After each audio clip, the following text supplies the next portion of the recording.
మీరైతే ఆ భూముల్ని అమ్ముతామని ఒక్క మాట అనని చాలు. సరే, అమ్మేస్తాను. బాస్, మీరు అమ్మేస్తా అంటున్నారు, సరే బాగానే ఉంది. కానీ అవన్నీ మొత్తం దేవుడు మాన్యాలే. అయితే మరి ఆ భూములు రిజిస్ట్రేషన్ చేయాలంటే చాలా తతంగా ఉంటుందే. పైగా మీ వదిన గారు ఒప్పుకుంటారా అని. ఎందుకు ఒప్పుకోదు? ఏ అంతకుముందు సంతకాలు చేయలేదా? చేసింది కదా. అప్పుడే ఎందుకు ఏమిటి అని అడిగిన మనిషి మరి ఇప్పుడు సంతకాలు చేస్తారా అని. అవునండి, అది కూడా నిజమే. మనకు క్లియర్ టైటిల్ లేకపోతే అమ్మడం కష్టం అండి. రిజిస్టర్ చేయడంతో పాటు రైతుల్ని ఖాళీ చేయించి భూములు వాళ్ళకి హ్యాండ్ ఓవర్ చేసే బాధ్యత కూడా మనదే. మీ బాధ అంతా ఏంటి? మా వదిన సంతకాలు చేయదనా? నా సంగతి తెలుసుగా. నేను ఎలాంటి వాడినో మా వదినికి బాగా తెలుసు. నేను భయపెట్టాను అంటే గజ గజ వణికిపోతుంది. మరి రైతులు? వాళ్ళేంటి మా దగ్గర పనిచేసే బానిసలు. వాళ్ళని తన్ని మరీ బయటికి నెడతాను. ఇక్కడ నా మాటకి ఎదురు లేదు. నాకు ఎదురు నిలబడే ధైర్యం ఎవ్వరికీ లేదు. మీరు ఆ మాత్రం భరోసా ఇస్తే చాలండి. మొత్తం అంతా అమ్మేసేలా మంచి మంచి బేరాలు నేను తీసుకొస్తాను. మీరు సంతకాలు చేయించి డాక్యుమెంట్స్ రెడీ చేయించండి. అయితే ఆలస్యం ఎందుకు? ఇప్పుడే రెడీ చేయిస్తాను.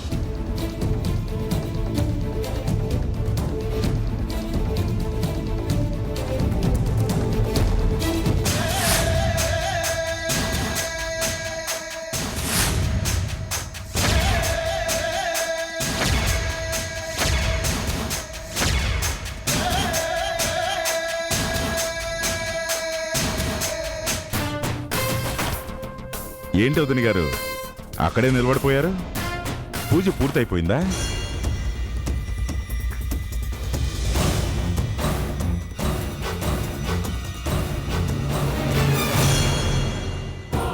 ఏం కావాలి? మళ్ళీ ఎందుకొచ్చారు?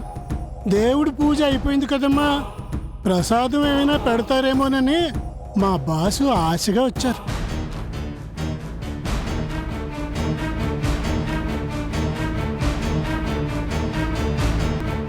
మా బాస్ కావాల్సిన ప్రసాదం ఏంటో మీకు బాగా తెలుసు కదండి.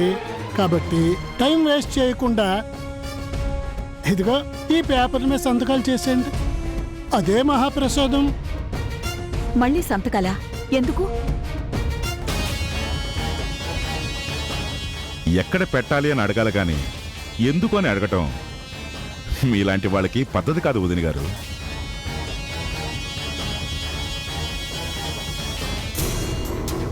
సరే, అడిగారు కాబట్టి చెప్తున్నాను. ఇంకో 20 ఎకరాలు అమ్ముదాం అనుకుంటున్నాను. సంతకాలు చేయండి. ఇది చాలా అన్యాయం జగదీష్. ఇప్పటికే చాలా ఆస్తి నాశనం చేశావు. ఇంకా ఇలా అమ్ముకుంటూ పోతే పోతే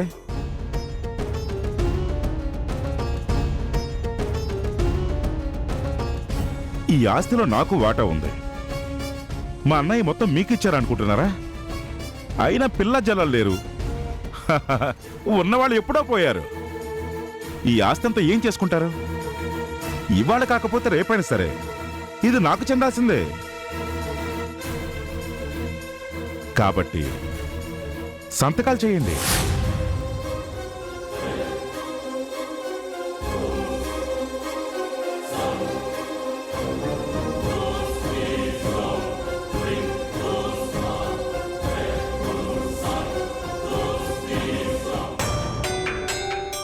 ఇంకో 5 నిమిషాలు మీరు సంతకం చేయకపోతే 6 నిమిషంలో మారణ హోమం జరుగుతుంది. ఇదిగో పేపర్స్, పెన్ను. మీ టైం స్టార్ట్.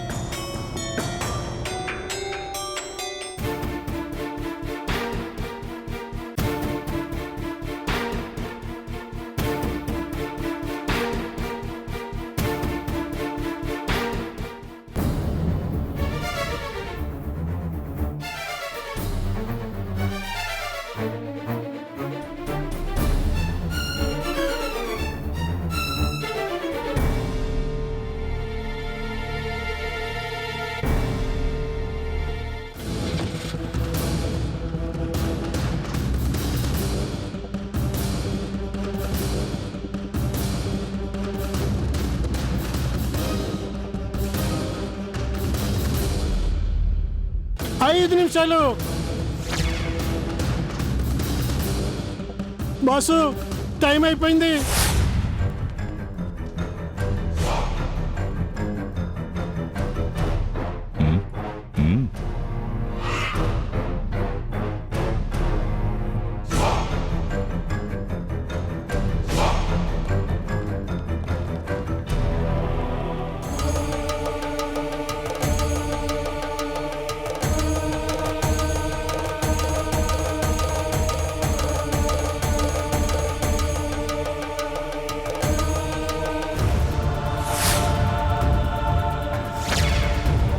సంతకం చేయకండమ్మా.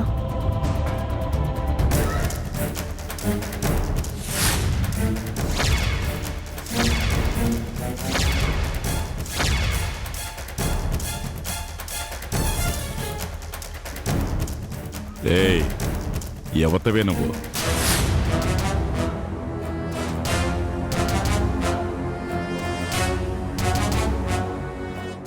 ఎవతివే కాదు, ఎవరు నువ్వు అనాలి.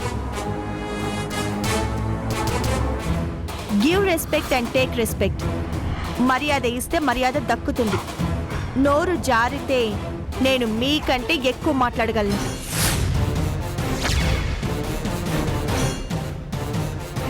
అంటే మా బాస్ని నోటుకొచ్చినట్టు తిట్టేస్తారా? మా బాస్ కంటే ఎక్కువ బూతులు మాట్లాడేస్తారా? రేయ్, లేకపోతే ఏంటి బాస్, మిమ్మల్ని తిట్టేస్తానంటుంది? తప్పుడు పనులు చేస్తే ఎవరినైనా తిడతాను.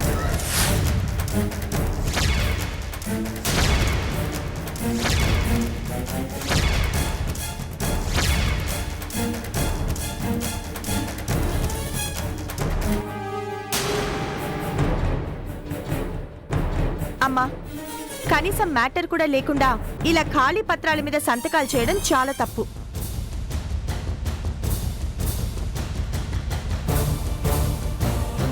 ఏయ్, ఇది మా ఆస్తి. ఆవిడ మా వదిన. మధ్యలో నువ్వెవరు? నీకేంటి సంబంధం? ఇది మీ ఆస్తి కాదు, సులోచన రాణి గారి ఆస్తి. దాని మీద సర్వ హక్కులు ఆవిడికి మాత్రమే ఉన్నాయి.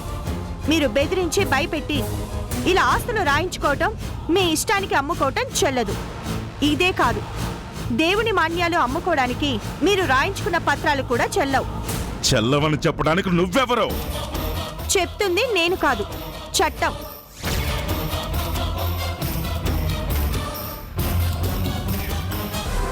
కావాలంటే మంచి లాయర్ని అడిగి తెలుసుకోండి. దేవుడికి సంబంధించిన భూములు ఏవైనా సరే అమ్ముకోటానికి లేదా కొనుక్కోటానికి ఎవ్వరికి ఎలాంటి హక్కు లేదు. ఒక్కసారి ఆలయ మాన్యాల కింద ఇచ్చిన భూముల్ని వెనక్కి తీసుకునే హక్కు ఇచ్చిన వాళ్ళకే లేదు. మరి మీకెలా వస్తుంది?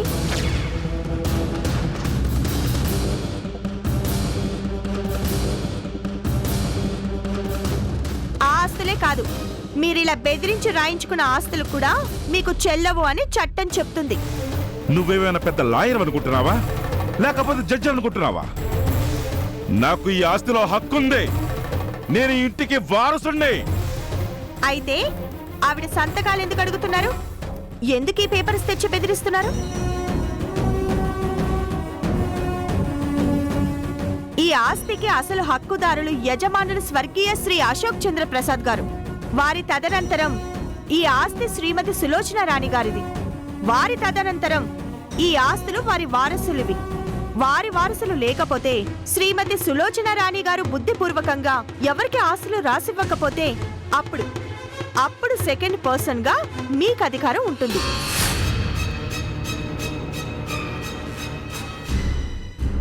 The second position of property comes to you only after demise of the actual owner of the property. This is the rule.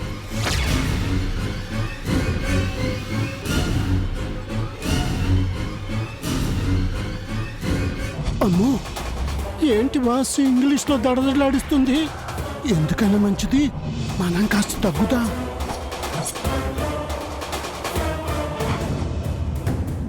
అడిగేవాళ్ళు లేరని మీ ఇష్టం వచ్చినట్టు బెదిరిస్తున్నారు. ఇప్పుడు కూడా మీరు రాయించుకున్న అన్ని డాక్యుమెంట్స్ చెల్లవని కేసు పెట్టే అధికారం ఆవిడకుంది. నా గురించి తెలియకుండా మాట్లాడుతున్నావు. అంతా తెలుసు కాబట్టే మాట్లాడుతున్నాను. ఏయ్, నిన్ను జగదీష్ ఆగు బాబు. పవిత్ర, ఎందుకమ్మా ఈ గొడవలు? సంతకం పెట్టేస్తాను. మీరాగండమ్మా. ఇలా ఎంతకాలం భయపడతారు? ఎన్ని ఆస్తులు రాసిస్తారు? ఇతను అందరి మీద తిరగబడి తగలబెడతాను, చంపేస్తాను అంటుంటే ఎందుకు భయపడాలి? రైతులైనా మీ మీద గౌరవంతో ఈయన భరిస్తున్నారు కానీ ఈయనకు భయపడి కాదు. అమ్మ సంతకం చేయదు. మీరేం చేస్తారో చేసుకోండి.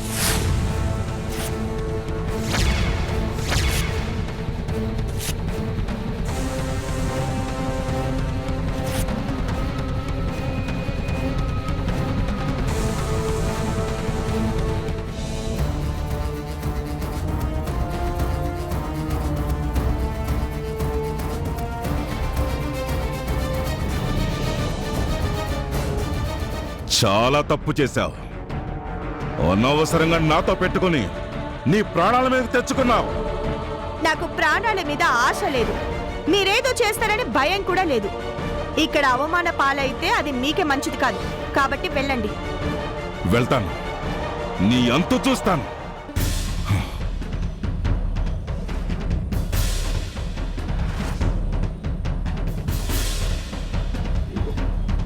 ఏంటమ్మా పవిత్ర, ఏంటి అలా ఎదిరించావు? ఎక్కడి నుంచి వచ్చింది నీకు ఈ ధైర్యం? అసలు నువ్వేం చదువుకున్నావు? ఇన్ని తెలివితేటలు నీకెలా వచ్చాయి? భయపడుతూ ఉంటే భయపెడుతూనే ఉంటారమ్మా. అమాయకుల్ని బెదిరిస్తున్నారు. గుడి దేవుడు తప్ప మరో లోకం తెలియని బాబా మీద చేయి చేసుకున్నాడమ్మా. పైగా దేవుడి గుడిని అపవిత్రం చేయాలని చూశాడు. ఇంకా ఎంతకాలం భరించాలమ్మా? మనం భయపడుతూ ఉంటే మన నీడ కూడా మనల్ని బెదిరిస్తుందమ్మా.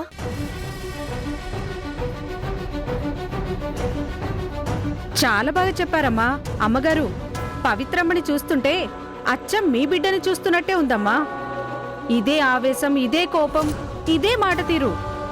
మీ బిడ్డే మళ్ళీ వచ్చి మీ కళ్ళ ముందు నిలబడ్డట్టే ఉందమ్మా.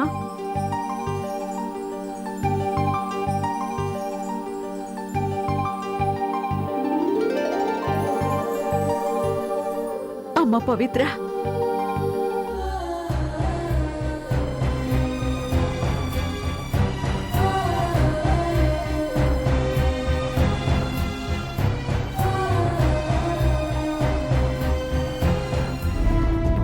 ఆ జగదీష్ చాలా దుర్మార్గుడమ్మా. నువ్వు జాగ్రత్తగా ఉండాలి. నాకేం కాదమ్మా. ఆయన ఏం చేసినా మనం న్యాయంగానే వెళ్దాం. ఎక్కడో ఒక చోట ఈ దుర్మార్గానికి ఖచ్చితంగా ముగింపు పలకాలి.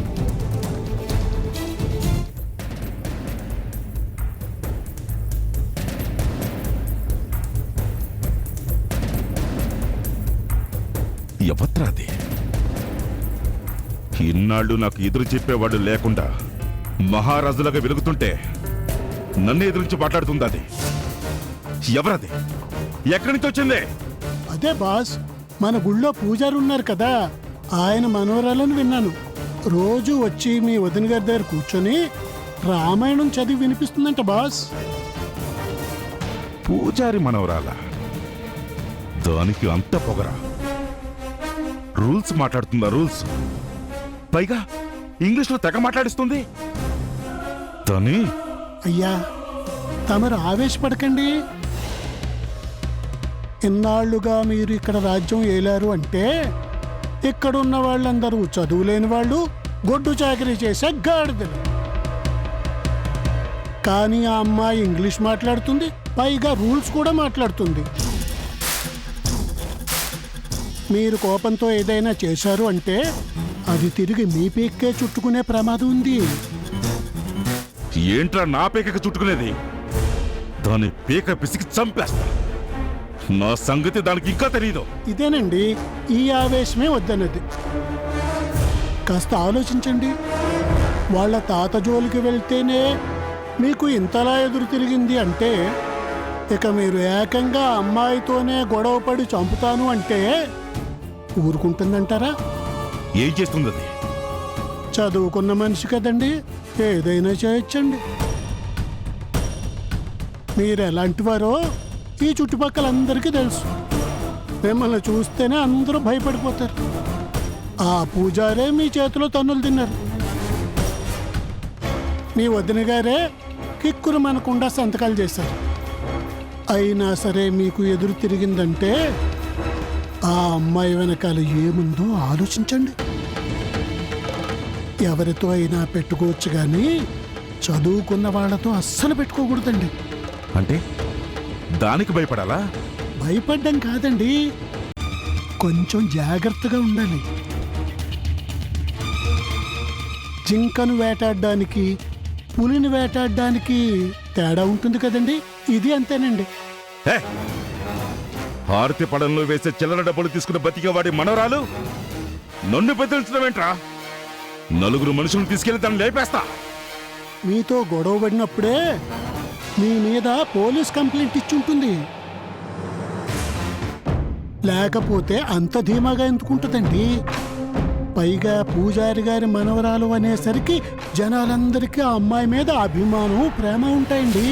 రేయ్! నీ యవ్వ! నువ్వు నా వైపు మాట్లాడుతున్నావా, దాని వైపు మాట్లాడుతున్నావా? అదేం మాట బాస్, నేను ఎప్పుడు మీ మనిషినేనండి. కాకపోతే కాస్త ఆవేశపడకండి అని చెప్తున్నా. ఏదైనా తేడా జరిగితే ఆ పక్క ఆడకూతురు కదండి, అందరూ జాలి పడతారు. లేదా దాన్ని మాత్రం వదలను. దాన్ని ఇక్కడే ఆపకపోయావంటే ఇక ముందు ముందు చాలా ఇబ్బందులు వస్తాయి. ఆడదే ఎదురు తిరగాలేంది, మనం ఎందుకు ఎదురు తిరగకూడదని ప్రతి వాడు ఎదురు తిరుగుతాడు. చెప్తా దాన్ని.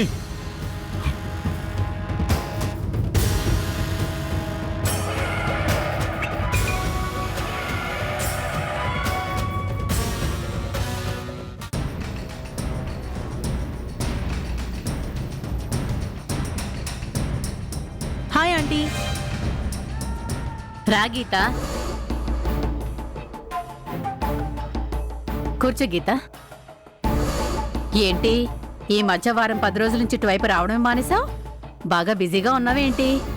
బిజీ అంటే కొంచెం బిజీ ఆంటీ. సీతారాంపురంలో ల్యాండ్స్ చూడ్డానికి వెళ్ళాను. అక్కడ 20 ఎకరాలు కొన్నాను. ఏంటి సీతారాంపురమా? అవునాంటీ, మీకు తెలుసా? తెలుసా ఏంటి గీత? అక్కడ జమీందారుని సులోచన రాణి గారు మాకు బాగా దగ్గర చుట్టం అవుతారు. నాకు బాగా తెలుసు, ఆత్మీయులు కూడా. అవునా?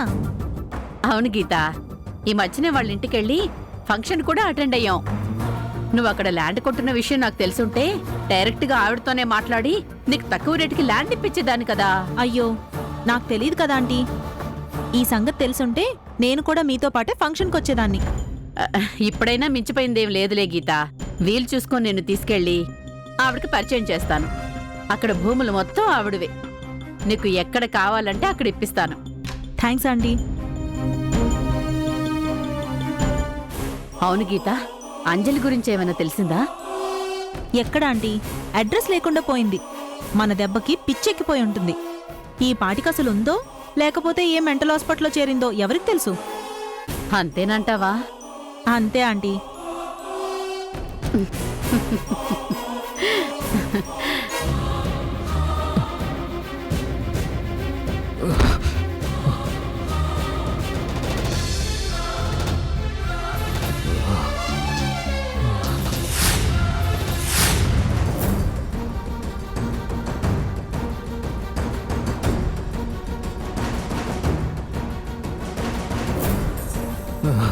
ఒరేయ్, ఏంట్రా ఇది? పట్టుపగిలి తాగుడేంట్రా? నాకు పగలు రాత్రి 2 ఒకటే అక్క. నా జీవితంలో వెలుగు అనేదే లేదు. అయ్యో,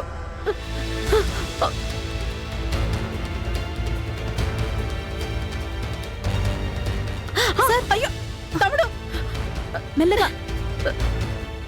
ఏంటి సార్ ఇది? ఆఫ్టర్ ఆల్ ఒక తిరిగిపోతానా అంజలి గురించి మీరు ఇలా తాగుపోతుగా మారడం ఏమైనా బాగుందా? తను వెళ్ళిపోయింది అంటే మీకు పట్టిన దరిద్రం వదిలిపోయింది అని హ్యాపీగా ఉండాలి, కానీ ఇలా బాధపడుతూ తాగడం ఏంటండి? అవునరా, గీత చెప్పింది నిజం. దేవుడు ఏం చేసినా మన మంచికే చేస్తాడు అంటారు. ఈ రోజు అంజలి ఎలాంటిదో తెలియటం కూడా నీ మంచికే జరిగిందిరా.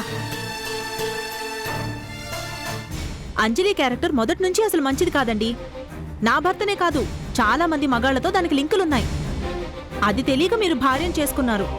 ఇప్పుడు వదిలించుకున్నందుకు మీరు ఆనందపడాలి సార్. ఏయ్ గీత, ఏయ్ షట్ అప్.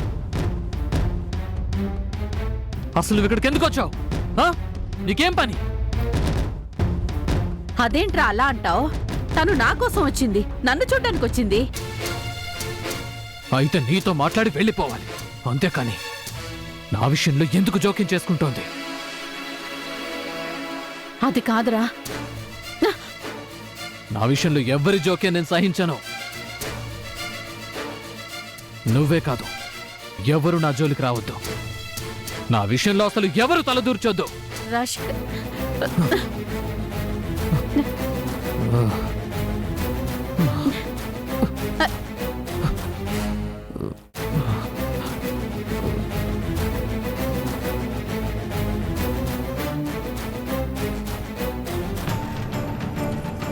ఏంటంటీ నన్ను అలా అంటున్నారు? నువ్వేం పట్టించుకోవద్దమ్మా, వాడి మధ్య అలాగే ఉంటున్నాడు.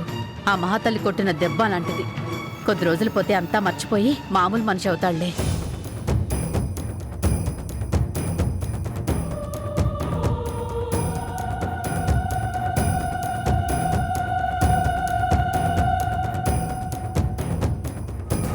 ఏయ్, అసలు నువ్వెవరే మా మధ్యలో?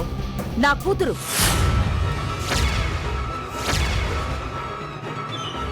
నేను దత్తత తీసుకున్నాను. ఆవిడికి ఇష్టమైంది కాబట్టి నన్ను కూతురుగా అనుకున్నారు. కాదనే హక్కు మీకెవ్వరికీ లేదు.